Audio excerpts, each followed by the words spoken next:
por 42 meses pisarão a cidade santa. Então, é uma inversão. O versículo 2 aponta para os 3 anos e meio finais, e o versículo 3 aponta para os 3 anos e meio iniciais. Por que o pastor está falando isso? Porque as testemunhas vão pregar por 3 anos e meio vestidas de saco, por 1260 dias, e quando acaba o testemunho delas, o que é que acontece? A besta que sobe do abismo vai guerrear contra ela e as mata, e elas ficam com os corpos expostos para o mundo inteiro ver, aí pelas redes sociais. Elas vão ficar por 3 dias, não pode, irmãos, no âmbito do milênio, isso invadir o milênio. Então esses 3 dias ficam no cômputo dos 3 anos e meio finais. Se terminou os 1260 dias, elas têm 3 dias insepultas, então isso está no primeiro momento. E isso também tem um outro dado: os primeiros 3 anos e meio do anticristo serão pacíficos, mas o apóstolo Paulo, escrevendo aos Tessalonicenses, diz: quando houver paz e segurança, alguém pensar que está em paz e segurança, sobrevirá repentina destruição. Então o anticristo, ele vai governar com um pacto com Israel. O pacto está bom, tranquilo, Israel está bem, as 2 testemunhas têm toda a tranquilidade de pregar lá em Jerusalém, na cidade que espiritualmente se chama Sodoma e Egito, que é Jerusalém, onde o Senhor foi crucificado. Elas pregam por 3 anos e meio tranquilamente, mas quando termina o testemunho delas, o anticristo vem, mata as 2 testemunhas, e elas ressuscitam também. Não é somente a igreja que vai ser arrebatada, o arrebatamento é para a igreja, mas as 2 testemunhas também vão ser arrebatadas. O Senhor Jesus diz para ela: subir cá, e elas sobem, elas vão ser arrebatadas, elas são ressuscitadas, elas são arrebatadas, e aí o anticristo aqui na terra, agora com Satanás dentro dele, ele vai estabelecer a fase final dos tempos dos gentios, e as pessoas vão ser mortas. Uma outra coisa importante dentro desse contexto da grande tribulação é que na metade das semanas a Babilônia religiosa vai cair. Haverá um ecumenismo e união de igrejas e de religiões para receber o anticristo. Isso já está acontecendo agora. O apóstolo Paulo diz que o anticristo só vai se manifestar depois que ocorrer a apostasia, e também o Espírito Santo ser tirado da terra, junto com a igreja, no sentido, ele na igreja, enquanto o batismo, selo, penhor, unção e plenitude, a igreja é arrebatada com o Espírito Santo nela, mas o Espírito Santo continua a atuar na tribulação. Ele apenas vai, a maneira como ele age hoje, na dispensação da igreja, será um pouco diferente lá no período tribulacional. Podemos dizer que será idêntica ao período antes do arrebatamento. Antes do arrebatamento, acreditamos assim, antes do Pentecostes. Antes do Pentecostes, porque se você me perguntar, eu vou abrir para perguntas. Se você me perguntar, os 7 anos é uma dispensação? Não. Mas se você pensar direitinho, os 7 anos parece trazer à tona um período da lei, porque ele foi dado no período da lei, e a 70ª semana foi deslocada. Ela está lá, naquele período final, ela está lá, mas ela estava lá as 70 semanas, dentro do contexto de lei. Falamos que se Jesus fosse recebido pelos judeus, a 70ª semana se cumpriria. E Jesus nasceu em que dispensação? Na lei. Vindo à plenitude dos tempos, Deus enviou o seu Filho, nascido de mulher, nascido sob a lei. E aí, aquela semana final, ela está muito mais parecida com o período da lei. Então, aqui nós temos essa parte. Somente aqui a gente já visualiza as 2 testemunhas pregando durante 1260 dias, não sendo importunadas até o período inicial da chamada grande tribulação. Vai terminar, a Babilônia religiosa vai ser destruída pela Babilônia política. Isso é bem interessante, capítulo 17, são os 10 reis que porão nua e desolarão a Babilônia religiosa. São os 10 reis que farão isso. A gente pode dizer assim: os traidores também serão traídos pelo próprio anticristo e os seus reis. Eles vão destruir Babilônia. E o que é que vai acontecer? O ministério do falso profeta, o anti-espírito, porque tem os três da tríade, o antipai é o dragão, o anticristo é o anticristo, e o profeta é o anti-espírito, então essa tríade estará agora no início dessa grande tribulação atuando. O falso profeta só vai aparecer aqui. E quem é que faz os milagres? Tem gente que acha que é o anticristo. Não é.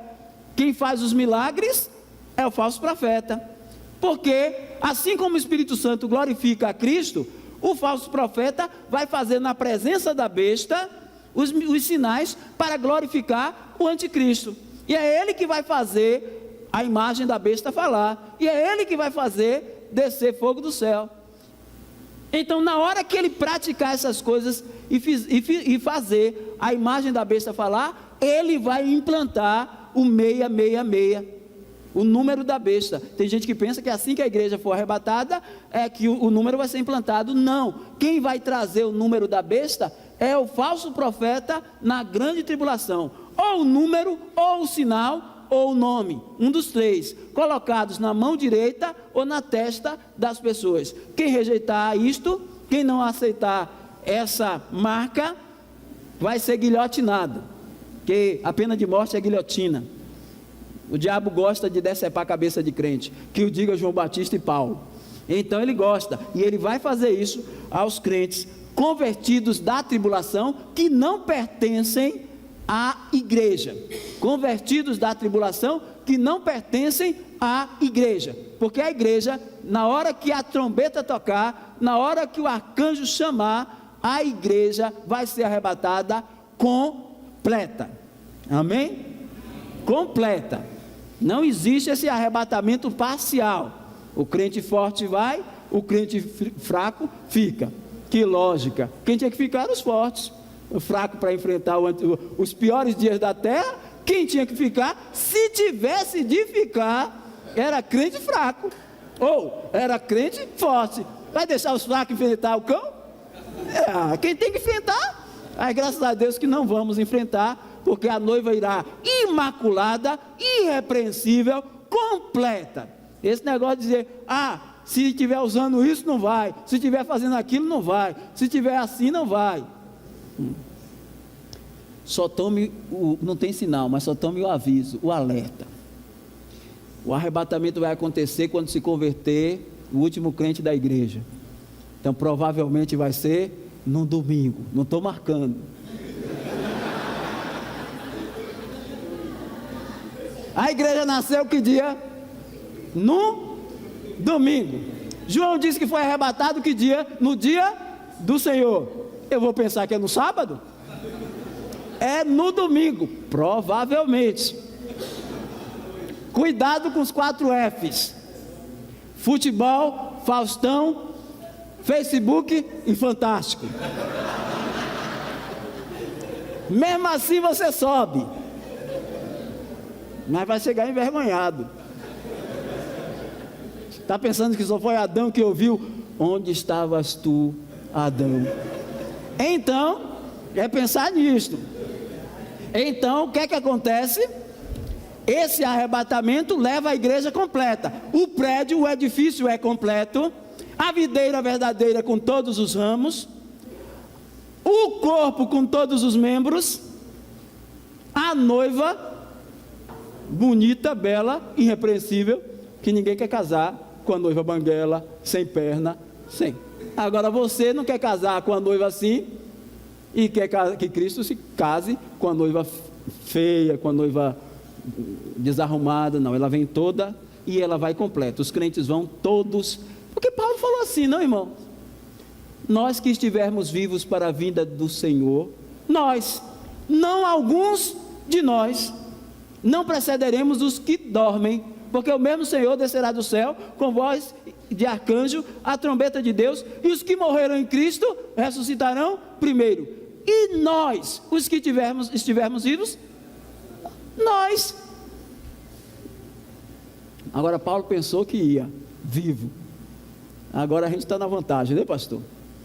Ele disse assim: nós os que estivermos vivos. Claro, ele pensou que ia porque ele não esperava sinais. Então podia ser qualquer hora, ele podia dizer nós. Agora quem é que diz? Nós. Mas daqui a 100 anos quem vai dizer? Eles. Então assim a gente vai, e tranquilamente vai. Então, seguindo adiante, nós temos, viram os irmãos, primeiro, um tempo, tempos e metade de um tempo. É uma expressão aramaica, usada por Daniel. Eu quero que você abra, capítulo 7 de Daniel. É lá que ele tem a visão das 4 bestas, dos 4 animais, e nota o que é que ele vai dizer aí. Daniel, capítulo 7, verso 25. Daniel 7, versículo 25, ele diz: sobre o anticristo. Vamos para o 24 para entender bem. Os 10 chifres são os 10 dedos dos pés da estátua, aí as 10 nações. Os 10 chifres correspondentes a 10 reis se levantarão daquele mesmo reino, e depois dele se levantará outro, o qual será diferente dos primeiros, e abaterá 3 reis.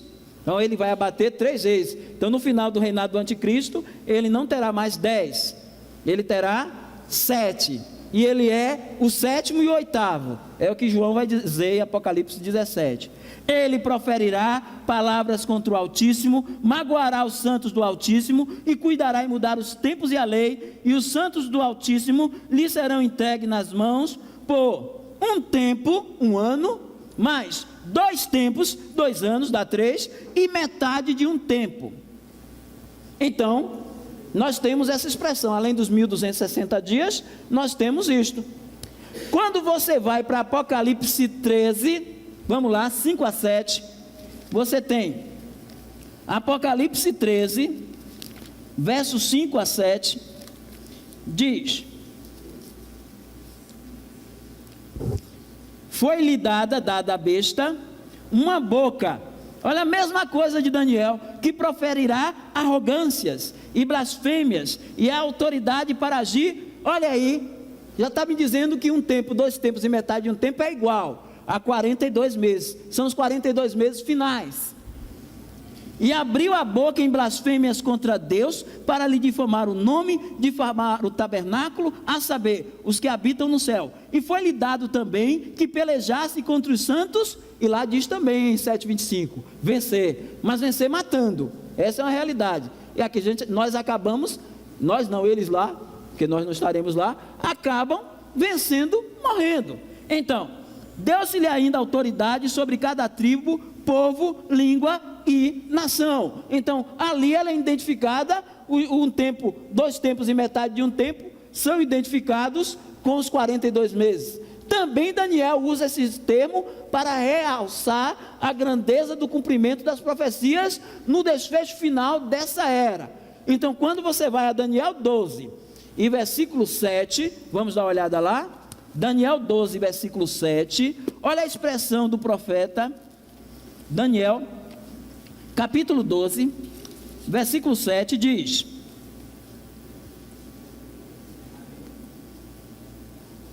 ouvi o homem vestido de linho, que estava sobre as águas do rio, quando levantou a mão direita e a esquerda ao céu, e jurou, por aquele que vive eternamente, que isso seria, depois de um tempo, 2 tempos e metade de um tempo, e quando acabar a destruição do poder do povo santo, estas coisas se cumprirão.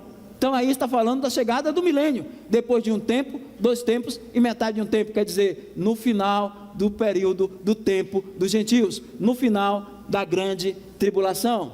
João a usa para mostrar que Israel nesse tempo é guardada da opressão do diabo, porque o diabo estará atacando a terra, ele estará dentro do anticristo, perseguindo os gentios que protegem a Israel, mas Israel é a mulher que vai ser guardada da vista da serpente. Vale dizer, a igreja não estará aí. A igreja em Apocalipse só está em capítulo 1, capítulo 2, capítulo 3, capítulo 4 e capítulo 5. De 1 a 3 ela está na terra, de 4 a 5 ela está no céu. Aí ela só reaparece em 19, de 1 a 7, quando ela já está a esposa pronta para descer com o cordeiro sobre as nuvens do céu, já galardoada, não mais noiva, agora esposa, voltando com Cristo para a ceia das bodas do cordeiro, porque o casamento é no céu, o buffet é na terra. Então vamos para capítulo 12, 13 e 14, né? Capítulo 12, 13 e 14, diz: quando, pois, o dragão se viu atirado para a terra, na hora que ele entra, ó irmãos, Miguel vai derrubá-lo. Capítulo 12 de Daniel: naquele tempo se levantará Miguel, aquele que se levanta em favor do seu povo, e Miguel vai derrubá-lo, vai haver a batalha no céu, e quando Miguel derrubar Satanás, ele cai na terra e entra no anticristo, que numa batalha ele vai morrer. E o anticristo, quando o diabo entra nele, ressuscita. A ferida mortal desta besta é curada. Ferida mortal, quer dizer que ela morreu. Aí ela ressuscita, com o diabo dentro dela. Quando ele se vê na terra, ele persegue quem? A mulher. Ele persegue a mulher que dera à luz o filho varão. É Israel que deu à luz a Jesus Cristo. E foram dadas à mulher 2 asas de grande águia, para que voasse até o deserto, ao seu lugar, aí onde é sustentada durante um tempo, tempos no plural, ou seja, 1 ano, mais 2 anos e metade de um tempo. Ali ela é protegida, ali ela é alimentada. Por isso que no julgamento das nações, que não é juízo final, como dizem os reformados, né? Não é juízo final. Jesus Cristo desce, se assenta no trono de sua glória, para reinar no milênio. E aí, irmãos, é depois desse 1 tempo, 2 tempos e metade de um tempo. Porque Jesus tem tronos. Tem tronos maravilhosos. Quando ele ressuscitou, 40 dias depois, do Monte das Oliveiras, ele subiu para onde? Para o trono da graça. Assentou-se à destra de Deus. E de lá intercede por todos os santos. Já tem quase 2000 anos ele é assentado lá à direita de Deus. Só se levanta para receber os seus. Lembra de Estevão? Eis que vejo o céu aberto e o Filho do Homem sentado ou em pé. Ele se levantou para receber. Já tem quase 2000 anos ele como sumo sacerdote. Função dele, sumo sacerdote, intercedendo pelos salvos. Ainda que ninguém ore por você, Jesus está orando lá. E já orou lá no capítulo, na oração sacerdotal, ele orou por mim e por você. Você já viu lá. E ele continua orando lá. Depois ele vai se levantar do trono da graça. É Hebreus 4,16, né? Fala do trono da graça. Ele se levanta do trono da graça, vem até o segundo céu, os ares, arrebata a igreja e leva para o tribunal de Cristo. Leva para o trono do Bema. Para que não mais sumo sacerdote a interceder, agora o nosso noivo a nos galardoar.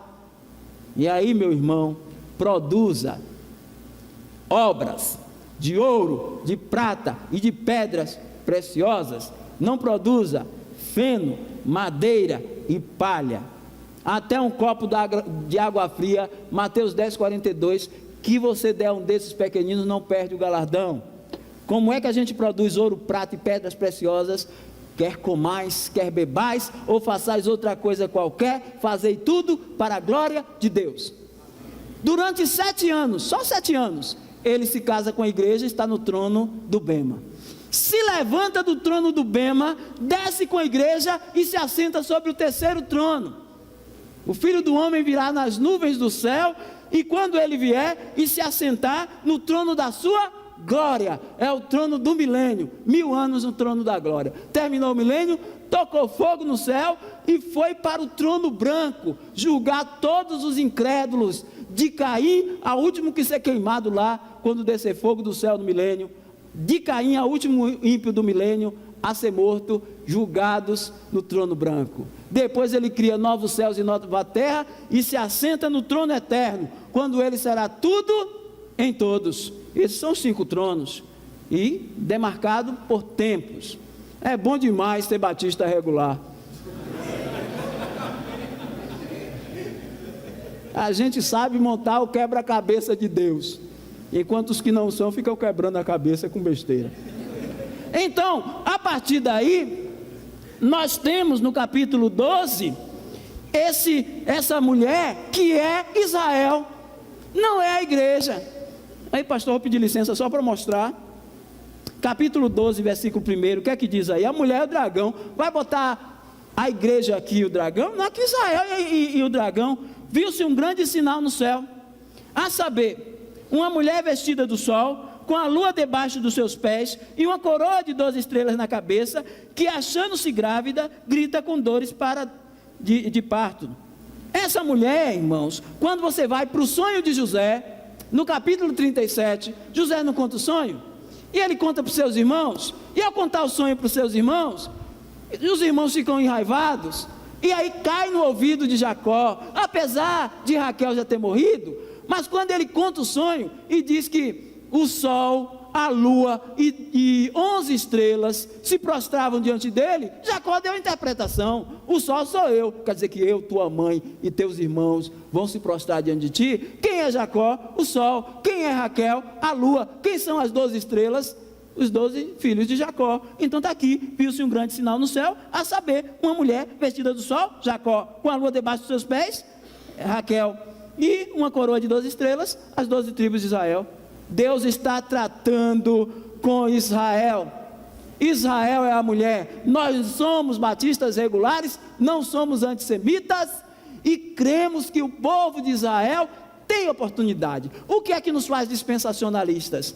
São 7 dispensações ou 2? Não. O que nos faz dispensacionalistas é podermos ter a capacidade de distinguir Israel da igreja. É sabermos que Israel foi rejeitada, mas tem um momento para ela.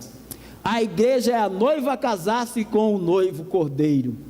Israel é a mulher que se divorciou, mas que Jesus Cristo vai restaurar e eliminar esse divórcio no futuro.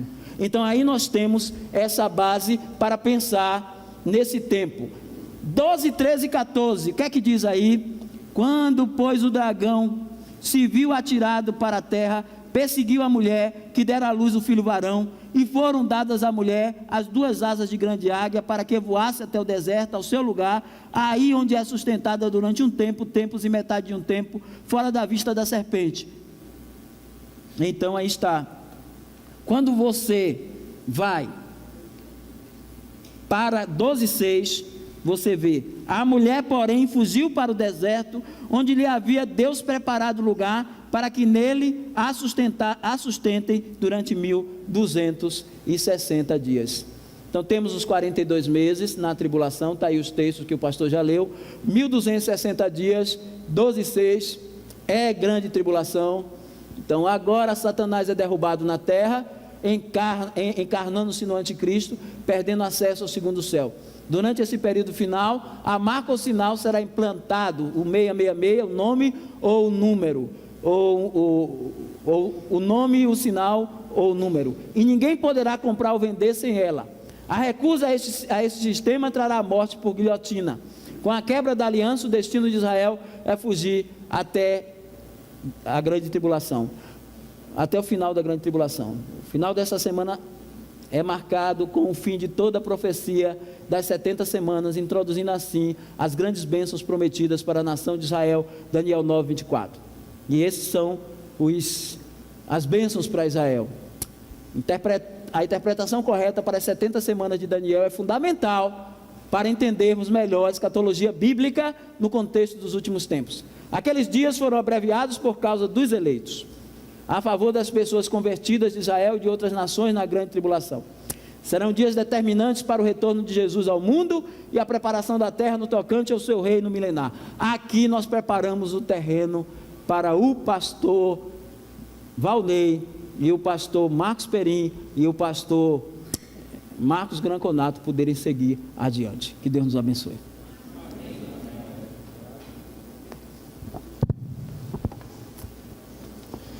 Obrigado, pastor Evaldo. Deus abençoe tem um presente aqui, eu vou pedir ao Tiago para vir entregar aqui esse presente, pastor Evaldo.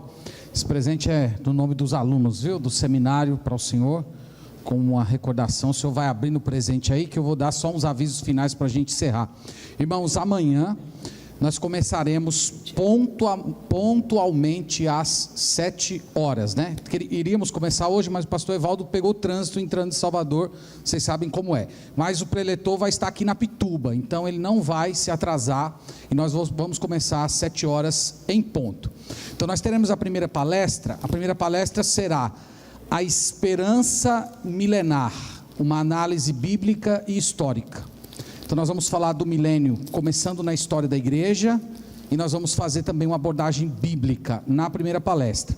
Na segunda palestra, o pastor Valnei falará a respeito das alianças do Antigo Testamento. Eu considero, irmãos, essa palestra da mais absoluta importância para você compreender bem a escatologia bíblica.